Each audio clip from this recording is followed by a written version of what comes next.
Today is Tuesday, and it's Emily Henry Day. Yes. I went to Barnes & Noble this morning at 9 a.m., right when they opened, before work, and she is so pretty.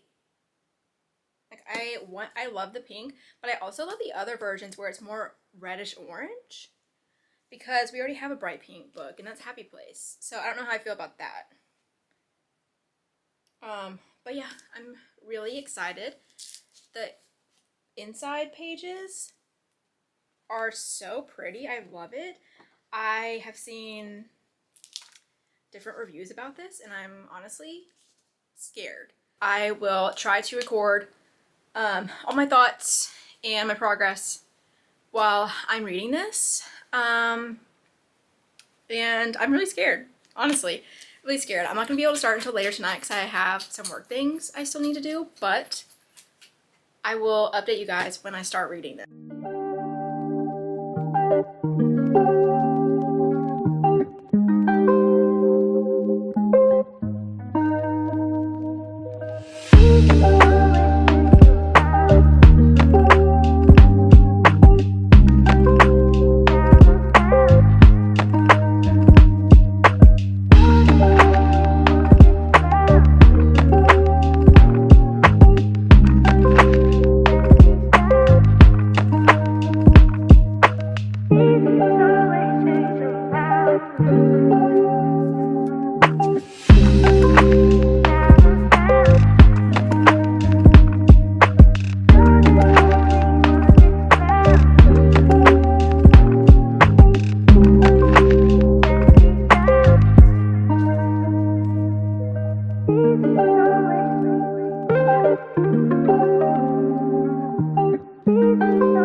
Okay, it's the next morning, and it's actually like 8 a.m.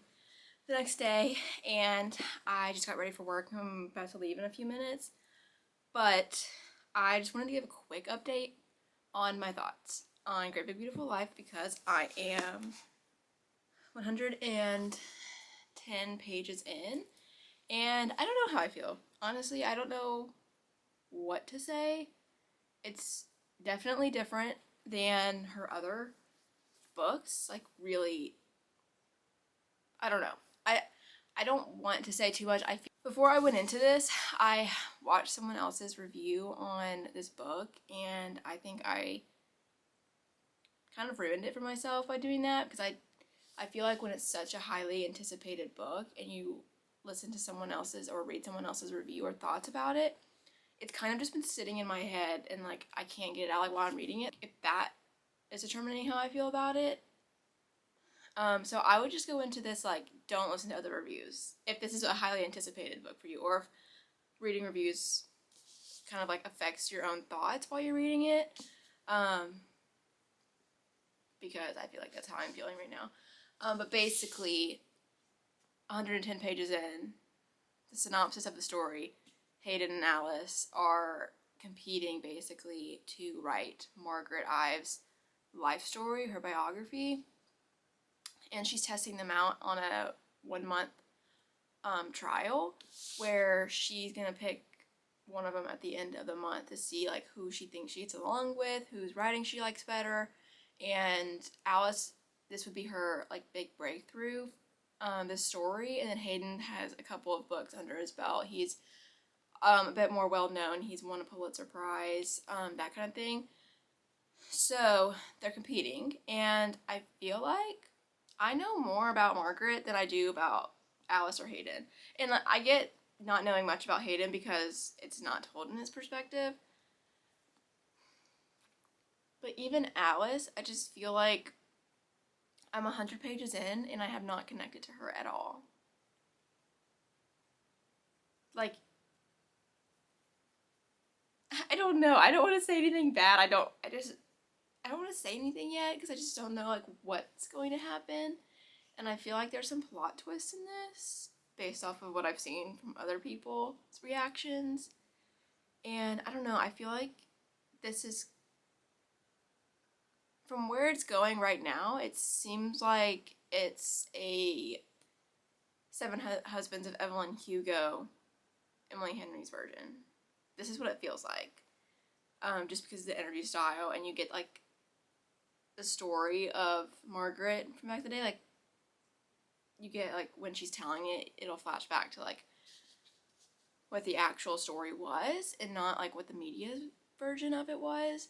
So I do feel like this is giving Evelyn Hugo. And there's definitely things that you can tell that like Margaret's not telling Alice, and so there's some secrets and mystery there, and I don't know.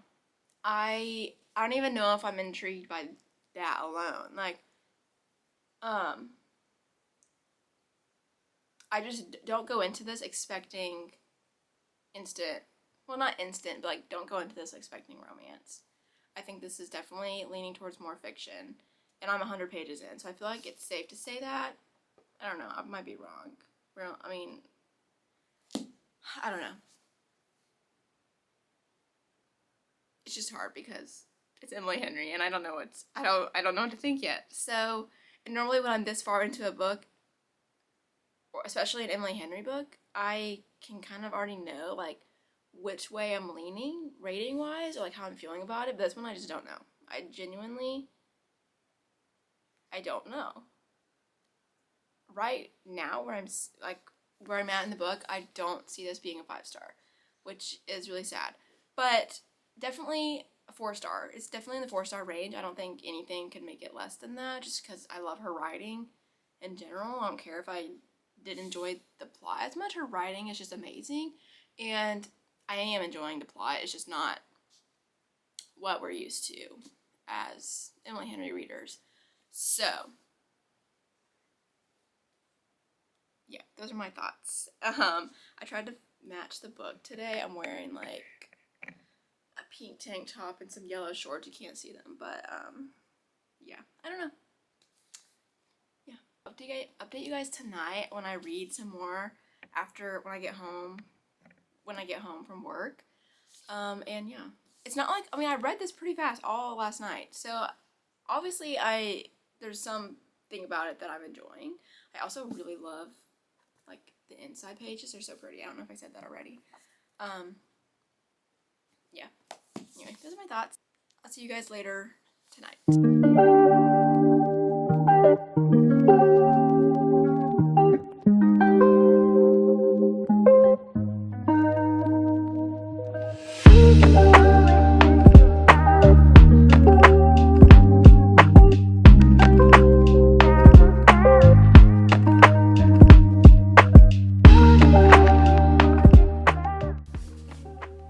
I have this much left.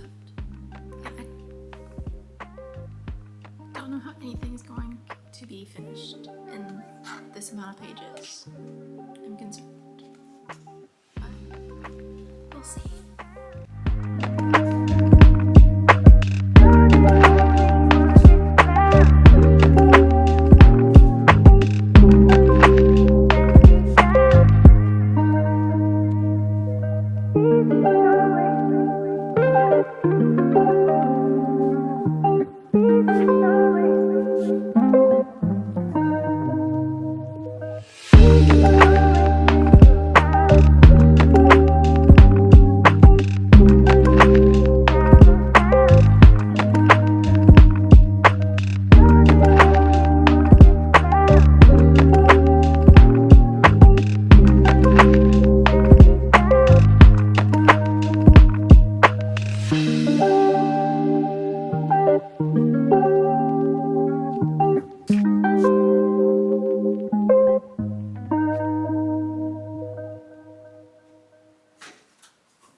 I'm gonna need to process this.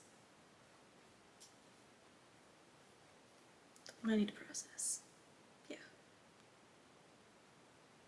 It's been about a week since I finished Great Big Beautiful Life. I wanted to think about it some more because I felt like I was being very negative, and I also kind of wanted to reread it. So I originally, the first time I read this book was the Barnes & Noble exclusive edition. And then I was looking up like what's in the Target version, like the other versions of it, because I kind of liked the cover of the Target version, like the red and orange, just because this is like has pinks in it, and it Happy Place is pink, like I don't know. So I actually bought the Target version, and also I'm trying to get like these stickers just ruin the books, and I've tried everything. I've tried using my hair dryer to get it off. I've tried alcohol, like nothing is getting the stickiness off. So if you guys have any other solutions that work, please let me know. Or I don't know, maybe I'm just doing these things wrong. I don't know. So I ended up getting the Target version, and this is a difference just color-wise in case you cared. And I was hoping to see like the different content that is in this, and obviously I knew that there's a different quote on the actual hardcover. This one says, the Target version says, "Welcome to this great big beautiful life." And the Barnes & Noble one is pink and says, "It was brief and it was beautiful." And then the inside covers, the Barnes & Noble one is the blue gingham, and then and also the design is different. This one's like straight across, this one's like diagonal. The Target one is the red and pinks. And then in terms of like extra content, there is not any extra content in the Barnes & Noble one, which I'm kind of confused about. So the only thing that makes this exclusive to Barnes & Noble is the cover and like the way it looks, basically. And then there is exclusive content in, it's already got hair sticking to it, but there is quite a bit of extra content in the Target version. So first thing is there's a note to Target customers. Like it says, "Only at Target, dear Target guests," and it's a letter from Emily Henry explaining how she basically explaining like escapism and romance and different like rom-coms that focus more on like life, and not everything is just happy all the time. And then basically how she wrote this book, and how she wrote like Alice Hayden and Margaret's story, basically saying that this book is going to be different, and why she wrote it this way. And honestly, I feel like why isn't this in every single book? If she knows that it's different, and like, does she explain this? Maybe I just missed like her saying it like on Instagram or something. I knew it was going to be different, but like, I feel like if she had put this letter in like all the copies, I think the reviews might not be as drastic, like so like on different spectrums, if that makes sense. And like people who normally love her books, like me, and have given every single one 5 stars, being disappointed. Like I feel like my reading experience would have been a lot different if I went in the first time with this note. I think I might have had like a more positive reading experience, if that makes sense.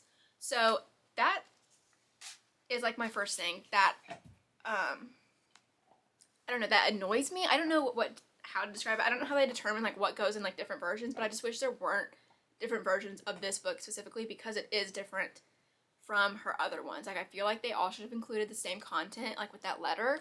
That's just weird to me. And then at the end, there is a summer playlist for the book and discussion questions. So I'm just kind of confused as to why the Target version only has that, but not the Barnes & Noble one. Normally I feel like Barnes & Noble edition, like exclusive editions, get that type of extra content. I don't know. That's just weird to me. And I feel like that's such like a little thing to like nitpick, but I think people's reviews or people going into it might have. I think it would have helped the reading experience for those people who were expecting something different and didn't live up to their expectations. So I did end up rereading it, and I read this version, and I actually went through. I feel like this would help me like maybe connect to like the different romance, see the romance differently in like Margaret's story, if I specifically went in and like has a certain tab color for different things like romance, quotes I liked, Margaret's story, things like that. Because when I was reading it the first time, you can see like how little I tabbed, and that's really just like quotes and romance that I liked. Like my first reading experience, you can tell I didn't care for the romance because I wasn't used to that type of Emily Henry romance. And then all the tabs in this one. So I did red for romance, purple for family dynamics, and just like sad, which I actually didn't have that many purple now that I see. And yellow is quotes I liked, and then pink was just Margaret's story, and also like how it felt like connected, like important parts of her story and things that I could connect to Alice and Hayden, because I feel like a lot of things that Margaret was talking about in her past life, Alice could relate to, and obviously Hayden as well. And reading it the second time, I was able to see the connections because I understood that this was different, and I had a different expectation going into it the first time that I just wasn't seeing that. And I think I just had, because I wasn't impressed from like the get-go, I just didn't pay attention for the rest of the book. So that's how I feel about this book. I'm not going to change my rating. I still think that, I don't know, have I said my rating yet? I think I'm going to give this one a 4.5. After reading it the first time, I was going to give it a 4-star, but then I just kept thinking about it, and I do love the setting and the overall vibes of it. I do love Alice and Hayden's relationship. It was more of a quiet romance and subtle romance compared to her other books. But now that I reread it and like in this context, it makes sense, and I actually can appreciate it more after rereading it. So upon rereading it, I'm going to bump it up to a 4.5. It's still not quite a 5-star, but like a 4 wasn't bad at all. It's just I kept thinking about it, and I was just like, there's something about her writing and her storytelling is still just amazing, and I think it was a good attempt at this type of storytelling for her. It's because it's completely different from her other books. So I am going to give this one a 4.5, and I do still recommend it. If you love Emily Henry's romance, don't go into this expecting rom-com like her other books generally are. This is a lot more fiction and plot than romance, but the romance is there. It's just very subtle and it's very quiet, and I think if you go into it with that mindset, you'll be able to appreciate the little bits of romance that you get. Okay, I had to change the angles just so the lighting is better, but okay, so now that I've gone through all of that and the different versions and the difference, I just wanted to talk a little bit more about my thoughts, because I don't remember how much I talked about it when I was reading it. So this one, obviously you probably already know, follows Alice Scott, who is a writer, and she has the opportunity of a lifetime to write the biography of Margaret Ives, who was a socialite back in the day. She's really famous, and then about like 20 years earlier from this, she had disappeared, and now she's saying that she'll come out, tell her story. And she actually has to compete with another writer named Hayden Anderson, who is a little bit more accomplished. Like, he has more things published under his belt. So Margaret is holding like a little competition where she's going to tell them both little bits of her story, and they're going to put together a proposal, and in 1 month present their writing and like how they would write the book to Margaret, and she's going to pick who she wants to write the story, which is very intriguing. I do, and I love the little town. Emily Henry's like the queen of like small towns. This takes place in like a little town in Georgia that's near Savannah, like I'd say like outside of Savannah, called Little Crescent, and the vibes are great. I love it. And basically they're spending a month doing this, and Hayden and Alice kind of have this like rivals thing going on, obviously, because they're competing for the same job, and they can't really talk about like what Margaret tells them and stuff, but they kind of like run into each other like in the town because it's small, and Alice is very chatty and outgoing, and Hayden's a bit more subdued and reserved, and he seems a bit like grumpy, but throughout the story you kind of get more of his personality and like why he is the way he is. And I do like the little bits of romance that we get in here. I do like them together. I just wish there was more of that. Like, I feel like this story focused more on Margaret's backstory, which I guess that's the point of it being a little bit different than her other books, but I feel like if we're going to throw in the romance, I would have liked a little bit more, like, just a little bit more of Hayden and Alice together, because I did like it when they were together. I think they had chemistry. I think that there could have been more scenes to showcase their chemistry. I feel like based off the little that we got, it's hard to see that, but I do think they did have it.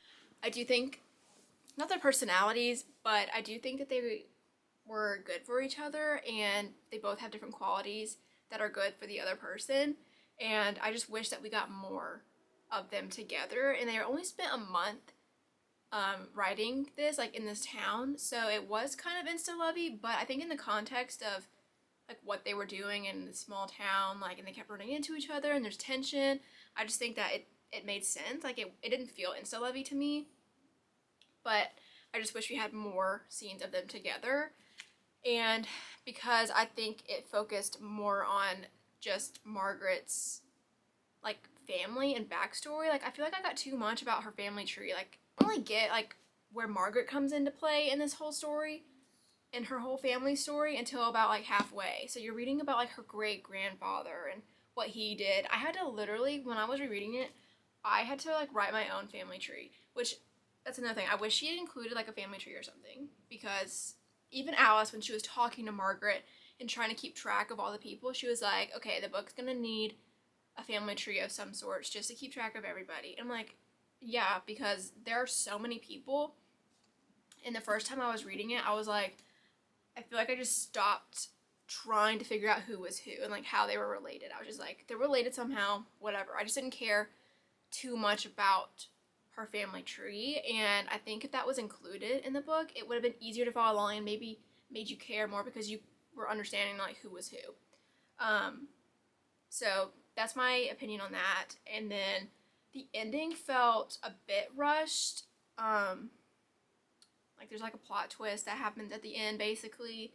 The plot twist I kind of saw coming, but when I read it, I was like shocked that I got it right, that I was like, oh, this is how it's gonna go. So I was surprised, but I was surprised that I was right, not that about the actual plot twist. And then like the ending just like flew by. Literally the last 10 pages, I was like, I don't know how we're going to fix this. Like, I had no idea where the romance I had no idea where it could go. Like, I was like, there's no way we're redeeming anything. And then the thing with Margaret just felt, we spent so much time with her and getting her story and trying to put all these pieces together, and then it just like drops off. And in the last 10 pages, you're like, I read all that for what? I don't know. And in the end, I just feel like it could have been a little bit longer to wrap up Hayden and Alice's story, and then wrap up Margaret's story too. I feel like they just both abruptly ended, and then you kind of get the happy ending, which Emily Henry always has a happy ending. So I knew that it was gonna be saved. So I knew in the last 10 pages, like, it doesn't seem like anything good could happen in 10 pages, but it did, and because I knew Emily Henry had to do that because she always says that. My only complaints about it, and nothing wrong with it, because I did, like I said earlier, I did enjoy the crumbs of romance that I got in here, because I feel like I just will always eat up an Emily Henry romance. That's just the way it is. But I just wish there were more. But I gave it a 4.5 because I love the setting and the vibes. Small town Emily Henry vibes are amazing. I do like Alice and Hayden together. I did find Margaret's story interesting. Margaret's life is basically the last great American dynasty by Taylor Swift, which is what Emily Henry said this book was similar to, which I totally agree. I was actually like listening to the playlist for it, and the last great American dynasty came on when I was reading a part of Margaret's story, and I was like, this is like spot on. So that was interesting. I just felt like there was too much of Margaret's story, honestly. Like, I mean, even like if I just got more of Alice writing and doing research, like I didn't really care for, like, they had the scene where it would be like the past kind of what Margaret's telling, but there was no dialogue between Alice and Margaret, so it was just like you're reading the past kind of, and then the next chapter would be Margaret and Alice's conversation about what happened, and like I just got all of this. Like, it felt kind of repetitive in that way, so I wish it was like they were either combined or just like, I don't know, I feel like there could have been less of that. But her writing is still just always amazing, and I do recommend it. So yeah, so thank you guys for watching this video. Hopefully you guys enjoyed. If you have read this book, please leave your thoughts and review in the comments because I would love to know.